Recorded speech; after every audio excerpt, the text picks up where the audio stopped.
जय हिंद दोस्तों, स्वागत है आप सभी का इस वीडियो में। इस वीडियो में हम अंतरिम बजट 2019 पर एक्सपेक्टेड एमसीक्यूज देखने वाले हैं। ये फर्स्ट पार्ट है। अगर आपको वीडियो पसंद आता है तो मैं और इसके पार्ट्स लेकर आऊँगा, जिससे कि हम जितने भी एमसीक्यूज बन सकते हैं बजट 2019 पर वो कवर कर लेंगे। और अगर किसी भी एग्जाम में बजट पर क्वेश्चन निकलता है तो आप इजीली उसका जवाब दे पाओगे, क्योंकि देखिए इस बार इकोनॉमिक सर्वे नहीं आया है, इसलिए बहुत ज़्यादा चांसेस हो जाते हैं कि बजट पर काफ़ी ज़्यादा क्वेश्चंस निकल सकते हैं। इसलिए हमें बजट थरोली अच्छे से करना है, जिससे कि बजट पर अगर कोई भी सवाल पूछा जाता है तो उसके मार्क्स हमारे नहीं जाने चाहिए। मैंने ऑलरेडी जो बजट है उस पर वीडियो बनाया हुआ है, तो अगर आपने वो वीडियो नहीं देखा है तो ज़रूर देखिए। उसकी जो लिंक है डिस्क्रिप्शन में भी अवेलेबल है और यहाँ पर भी आपको नजर आएगी। तो पहले वो वीडियो ज़रूर देखिए, उसमें मैंने पूरी तरीके से आपको एक्सप्लेन किया है बजट। उसी तरीके से जो टर्म्स होती है fiscal deficit, revenue deficit, effective revenue deficit, primary deficit, वो एक्सप्लेन की है मैंने आपको किस तरीके से निकाली जाती है, वो सब कुछ एक्सप्लेन किया है। तो वो वीडियो पहले देखिए अगर आपने वो नहीं देखा है तो। उसके बाद हम यहाँ पर एमसीक्यूज जो है वो डिस्कस करते हैं, जिससे कि आप आसानी से जो एमसीक्यूज है वो सॉल्व कर पाओगे। तो इस वीडियो को आपके सामने प्रेजेंट करूंगा मैं, मयूर मोगरे। आप मुझे फेसबुक पर, इंस्टाग्राम पर फॉलो कर सकते हो। आपकी कोई भी क्वेरीज है तो आप मैसेज कर सकते हो। उसी के साथ साथ अभी रिसेंटली मैंने ट्विटर अकाउंट भी ओपन किया है, तो आप ट्विटर पर भी मुझे फॉलो कर सकते हो और आप मुझे टेलीग्राम पर भी फॉलो कर सकते हो। लिंक सभी के डिस्क्रिप्शन में दी हुई है। अब यहाँ पर पहला क्वेश्चन आता है, consider the following statements about GST. GST के बारे में हमें यहाँ पर स्टेटमेंट्स देखने हैं। पहला स्टेटमेंट आता है कि GST made India a common market. GST ने इंडिया को एक कॉमन मार्केट बना दिया है। दूसरा स्टेटमेंट आता है कि due to complexity of GST inter state trade is now tough. GST की जो कॉम्प्लेक्सिटी है, मतलब इतने सारे जो स्लैब है, उस वजह से जो इंटर स्टेट ट्रेड है वो काफ़ी टफ हो गया है। और तीसरा स्टेटमेंट आता है कि small service providers with turnover up to ₹50 lakhs can opt for composition scheme and hence need not pay GST. मतलब जो भी स्मॉल सर्विस प्रोवाइडर्स है जिनका टर्नओवर 50 लाख तक का है, वो कंपोजिशन स्कीम ऑप्ट कर सकते हैं और इसीलिए उन्हें जीएसटी जो है वो नहीं पे करना पड़ेगा। तो यहाँ पर पूछा क्या गया है, तो करेक्ट स्टेटमेंट पूछा गया है। देखिए काफ़ी एस्पिरेंट्स ऐसे होते हैं जिन्हें सही जवाब जो है वो पता होता है, लेकिन वो ये देखना भूल जाते हैं कि सही स्टेटमेंट पूछा गया है या गलत स्टेटमेंट पूछा गया है। इसीलिए मैं आपको सजेस्ट करूंगा कि आप सर्कल कर दिया कीजिए, जिससे कि आपके हाथ के जो मार्क्स है वो न जा पाए। तो यहाँ पर करेक्ट स्टेटमेंट पूछा गया। तो पहला जो स्टेटमेंट है, GST made India common market, ये बिल्कुल सही है। एक कॉमन मार्केट बना दिया है जीएसटी ने भारत को। दूसरा आता है कि जो इंटरस्टेट ट्रेड है, जीएसटी की कॉम्प्लेक्सिटी की वजह से वो काफ़ी टफ हो गया है, तो ये यहाँ पर गलत है। जीएसटी ने भारत को कॉमन मार्केट बना दिया है, उस वजह से यहाँ पर जो इंटरस्टेट ट्रेड है वो काफ़ी इजी, फास्टर और हैसल फ्री हो गया है, ऐसा हमारे बजट में भी कहा गया है। फिर तीसरा स्टेटमेंट जो है, जो स्मॉल सर्विस प्रोवाइडर्स है जिनका टर्नओवर 50 लाख से ज़्यादा है, वो कंपोजिशन स्कीम ऑप्ट कर सकते हैं। तो यहाँ तक बिल्कुल सही स्टेटमेंट है। लेकिन आगे का जो स्टेटमेंट है कि उन्हें जीएसटी पे नहीं करना पड़ेगा, ये यहाँ पर गलत है, क्योंकि उन्हें जीएसटी जो है वो 6% पे करना पड़ेगा इंस्टेड ऑफ 18%। तो यहाँ पर ये जो स्टेटमेंट है दूसरा भी गलत हो जाता है। तो फर्स्ट स्टेटमेंट जो है सिर्फ वही सही है। तो सही जवाब कौन सा रहेगा, A1 ओनली। तो यहाँ पर आप देख सकते हो जीएसटी जो है कॉमन मार्केट बन चुका है। उसी तरीके से इंटरस्टेट ट्रेड जो है वो फास्टर, मोर एफिशिएंट और हैसल फ्री हो गई है। और स्मॉल सर्विस प्रोवाइडर जो है जिनका टर्नओवर 50 लाख से ज़्यादा है, वो कंपोजिशन स्कीम ऑप्ट कर सकते हैं और जीएसटी उन्हें 6% पे करना पड़ेगा रैदर दैन 18%। तो यहाँ पर नेक्स्ट क्वेश्चन आता है, एज पर इंटरिम या फिर अंतरिम बजट 2019। यहाँ पर आपको जो स्टेटमेंट दिए गए हैं पहले वो देखने हैं। Assured MSP of minimum 50% to 22 crops have been provided. दूसरा है, interest subvention has been doubled in last 5 years। और तीसरा है, soil health card neem coated urea prove to be game changer in farm sector. तो यहाँ पर भी आपको जो सही स्टेटमेंट है वो पहचानना है। तो पहला जो स्टेटमेंट है वो बिल्कुल सही है। दूसरा जो स्टेटमेंट है, इंटरेस्ट सबवेंशन स्कीम वो डबल हो गई है 5 सालों में, बिल्कुल सही है। और सॉइल हेल्थ कार्ड और नीम कोटेड यूरिया जो है वो गेम चेंजर प्रूव हुए हैं फार्म सेक्टर में, ये भी बिल्कुल सही स्टेटमेंट है। तो यहाँ पर तीनों स्टेटमेंट सही है, इसका जवाब रहेगा D, all of the above. अब यहाँ पर क्वेश्चन नंबर जो है वो थोड़ा गलत हो गया है, क्वेश्चन नंबर 2 है। तो यहाँ पर आप देख सकते हो ये स्लाइड है जो मैंने बजट एक्सप्लेन किया है उसकी। तो बजट जो मैंने वीडियो में एक्सप्लेन किया है उसमें मैंने आपको सब बताया जो अचीवमेंट्स है वो। तो उसी तरीके की स्टेटमेंट है, assured MSP of minimum 50% to 22 crops, interest subvention doubled in last 5 years, soil health card neem coated urea game changer in farm sector. तो बढ़ते हैं नेक्स्ट क्वेश्चन की तरफ। Consider the following statement about PM Kisan scheme. तो यहाँ पर PM Kisan scheme ये नई लॉन्च हुई है इस बजट में, तो इसके बारे में आपको यहाँ पर स्टेटमेंट देखने हैं। तो direct income support of ₹6,000 per annum will be given to the farmers having cultivable land up to 2 acres। मतलब ऐसे फार्मर्स जिनके पास 2 एकड़ तक की कल्टिवेबल लैंड है, उन्हें ₹6,000 प्रति वर्ष दिया जाएगा। दूसरा स्टेटमेंट आता है कि amount will be given to the farmers in 3 equal instalments through check.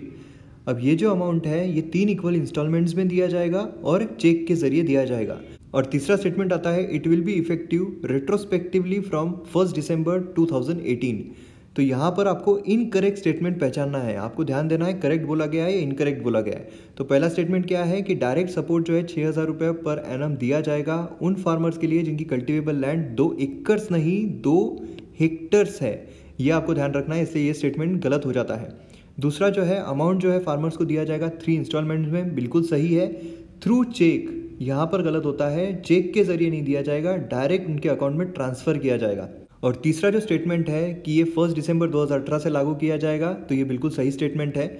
तो यहाँ पर सही स्टेटमेंट कौन सा है, तो ओनली 3, लेकिन पूछा गया है इनकरेक्ट स्टेटमेंट, इसलिए आएगा 1 और 2। तो यहाँ पर जवाब क्या रहेगा, बी 1 और 2 ओनली। तो मैंने बजट के वीडियो में आपको जो एक्सप्लेन किया था उसी की स्लाइड यहाँ पर है। डायरेक्ट इनकम सपोर्ट दिया जाएगा 6,000 पर एनम का, जो कि इफेक्टिव रहेगा 1 दिसंबर 2018 से। 12 crore small and marginal farmer जिनकी कल्टिवेबल लैंड 2 हेक्टर्स है उन्हें ये बेनिफिट देने वाला है। और डायरेक्ट ट्रांसफर किया जाएगा बैंक अकाउंट में 3 इक्वल इंस्टॉलमेंट्स में। तो बढ़ते हैं नेक्स्ट क्वेश्चन की तरफ। Consider the following statements about the fiscal deficit. Fiscal deficit जो इसके बारे में आपको यहाँ पर स्टेटमेंट देखने हैं। तो पहला आता है fiscal deficit is calculated as total revenue with borrowings minus total expenditure. दूसरा स्टेटमेंट आता है fiscal deficit for financial year 2019 was pegged at 3.4%। इस बार का जो फिस्कल डेफिसिट है फाइनेंशियल 2019 का वो 3.4% है। और तीसरा स्टेटमेंट है कि फिस्कल डेफिसिट डिक्रीज हुआ है 2019 में एज कम्पेयर टू 2018। तो अगर हम फर्स्ट स्टेटमेंट देखते हैं फिस्कल डेफिसिट कैलकुलेट किस तरीके से किया जाता है, तो टोटल रेवेन्यू यहाँ पर विद बोरोइंग्स नहीं है, विदाउट बोरोइंग्स है, यह आपको ध्यान में रखना है। विद बोरोइंग्स तो हमने देखा था, जो मैंने आपको बजट का वीडियो एक्सप्लेन किया था उसमें मैंने आपको बताया था कि अगर हम विद बोरोइंग्स देखते हैं फिर तो जो रिसिट्स है और एक्सपेंडिचर है वो सेम ही हो जाते हैं, इसीलिए यहाँ पर विदाउट बोरोइंग्स आएगा। दूसरा है फिस्कल डेफिसिट जो है फाइनेंशियल ईयर 2019 का वो 3.4% है, ये बिल्कुल सही स्टेटमेंट है। और तीसरा जो है फिस्कल डेफिसिट डिक्रीज हुआ है 2019 में एज कम्पेयर टू 2018, ये गलत स्टेटमेंट है क्योंकि पिछले साल 3.3% था, इस बार 3.4% हो गया है। तो जो सही जवाब है वो है स्टेटमेंट 2। तो यहाँ पर हम सी अगर देखते हैं तो 2 ओनली ये सही जवाब रहेगा। तो बजट की वीडियो में मैंने जो आपको एक्सप्लेन किया था उसी की स्लाइड यहाँ पर है। तो उसमें मैंने आपको क्या बताया था, जो टोटल रिसीट्स होते हैं एक्सक्लूडिंग बोरोइंग्स, बोरोइंग्स हम निकाल देते हैं तो टोटल रिसीट जो सरकार के पास आता है वो इतना है, और टोटल एक्सपेंडिचर मतलब खर्च कितना कर रही है तो इतना कर रही है, और इनका जो डिफरेंस है वो होता है फिस्कल डेफिसिट। तो फिस्कल डेफिसिट किस तरीके से कैलकुलेट करते हैं, total receipts without borrowings minus total expenditure. और फाइनेंशियल 2019 का जो फिस्कल डेफिसिट है वो 3.4% है, और ये इंक्रीज हुआ है, पिछले साल 3.3% था। नेक्स्ट क्वेश्चन देखते हैं, consider the following statements about the monetary policy committee. Monetary policy committee के बारे में आपको यहाँ पर जो स्टेटमेंट है वो देखने हैं। पहला स्टेटमेंट आता है monetary policy committee target the inflation of 4% with an upper tolerance level at 6% and lower limit of 2%। मतलब मॉनेटरी पॉलिसी कमेटी जो है वो इन्फ्लेशन टारगेट करती है 4% का, और उसमें अगर हम अपर लिमिट देखते हैं तो 6 की है और लोअर लिमिट देखते हैं तो 2 की है, मतलब +-2 जो है उतना चल जाएगा। नेक्स्ट स्टेटमेंट आता है इंटरिम बजट या फिर अंतरिम budget shows that the inflation target has been achieved. तो यहाँ पर आपको सही स्टेटमेंट जो है वो पहचानना है। तो पहला स्टेटमेंट बिल्कुल सही है, दूसरा भी बिल्कुल सही है, तो इसका जवाब रहेगा सी बोथ। नेक्स्ट क्वेश्चन आता है government has increase the gratuity limit from ₹10 lakh to ₹। अब ये देखिए ग्रेच्युटी क्या होती है कि अगर कोई भी इंसान कहीं पर काम करता है तो कुछ सालों के बाद उसे एक होलसम अमाउंट दी जाती है जब वो उस जगह को छोड़ता है तब, तो उसे हम कहते हैं ग्रेच्युटी अमाउंट। मिनिमम पीरियड जो उसे उस कंपनी में या उस जगह पर काम करना होता है वो होता है 5 सालों का। 5 सालों के बाद वो एलिजिबल होता है ग्रेच्युटी के लिए। तो इस अंतरिम बजट में ग्रेच्युटी की जो अमाउंट है वो 10 लाख से बढ़ाकर कितनी कर दी गई है, 15 लाख, 30 लाख, 20 लाख या 25 लाख। तो ये जो अमाउंट है ये कर दी गई है 30 लाख रुपए। तो ग्रेच्युटी अमाउंट क्या होती है वो मैंने आपको समझा दिया है, इसमें और कुछ समझाने लायक नहीं है। तो बढ़ते हैं आगे। Which of the following is not included in 10 dimensions of government vision 2030।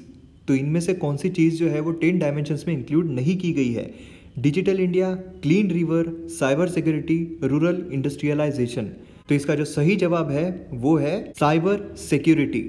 Digital India, clean river, rural industrialisation ये इंक्लूड किए गए हैं 10 डायमेंशंस में, लेकिन साइबर सिक्योरिटी जो है वो इंक्लूड नहीं किया गया है। तो मैंने जो आपको बजट का वीडियो बनाया था उसमें मैंने आपको 10 डायमेंशंस जो है वो फोटो के जरिए समझाए थे जिससे कि आपको याद हो जाए। तो यहाँ पर सारे के सारे दिए हैं।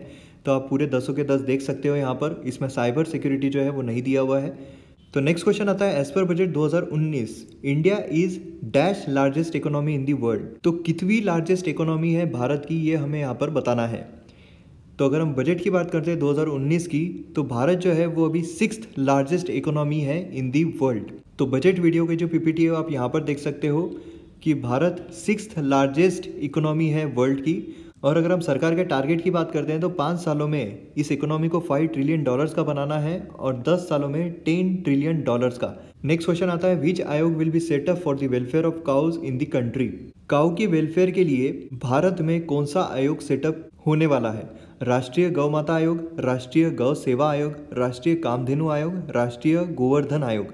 तो इसका सही जवाब है वो है सी, राष्ट्रीय कामधेनु आयोग। तो इसके बारे में मैंने आपको बजट वीडियो में समझाया है। राष्ट्रीय कामधेनु आयोग जो है ये सेटअप किया जाने वाला है जिससे कि काऊ जो है उनसे रिलेटेड लॉज और वेलफेयर स्कीम्स प्रॉपरली इंप्लीमेंट की जा सके। तो यहाँ पर लास्ट क्वेश्चन आता है, consider the following statements about the effective revenue deficit. अब इफेक्टिव रेवेन्यू डेफिसिट के बारे में आपको यहाँ पर स्टेटमेंट देखने हैं। Effective revenue deficit is calculated as total revenue receipts minus total revenue expenditure. दूसरा स्टेटमेंट आता है, effective revenue deficit for 2019 is 1.3% of GDP. तीसरा स्टेटमेंट आता है, effective revenue deficit is always greater than revenue deficit. तो देखिए पहला जो स्टेटमेंट है वो गलत है क्योंकि यहाँ पर जो फॉर्मूला दिया हुआ है ये रेवेन्यू डेफिसिट का दिया हुआ है, ना कि इफेक्टिव रेवेन्यू डेफिसिट का। इफेक्टिव रेवेन्यू डेफिसिट का क्या है तो मैं आगे की स्लाइड में आपको बताता हूँ। इफेक्टिव रेवेन्यू डेफिसिट 2019 का 1.3% है, बिल्कुल सही जवाब है। तो दूसरा जो है बिल्कुल सही है। तीसरा, effective revenue deficit is always greater than revenue deficit. तो इफेक्टिव रेवेन्यू डेफिसिट जो है ग्रेटर नहीं स्मॉलर होता है रेवेन्यू डेफिसिट से, क्योंकि जितना भी रेवेन्यू डेफिसिट होता है उसमें से जो कैपिटल एक्सपेंडिचर होता है स्टेट का वो माइनस किया जाता है। तो इसलिए ये भी जो है बिल्कुल गलत जवाब है। तो सही जवाब स्टेटमेंट 2 है। तो यहाँ पर जवाब रहेगा C, 2 ओनली। तो देखिए मैंने आपको बजट की वीडियो में इफेक्टिव रेवेन्यू डेफिसिट भी एकदम आसान भाषा में समझाया है। तो रेवेन्यू डेफिसिट हमारा जितना भी होता है उसमें से कैपिटल एक्सपेंडिचर जो है वो माइनस किया जाता है और हमें मिलता है इफेक्टिव रेवेन्यू डेफिसिट। तो ये है हमारे वीडियो का एंड। अगर आपको वीडियो पसंद आता है तो शेयर जरूर कीजिए और मुझे कमेंट सेक्शन में बताइए मैं इसके सेकंड थर्ड पार्ट लाऊं या ना लाऊं। तो मिलते हैं हम अगले वीडियो में। जय हिंद।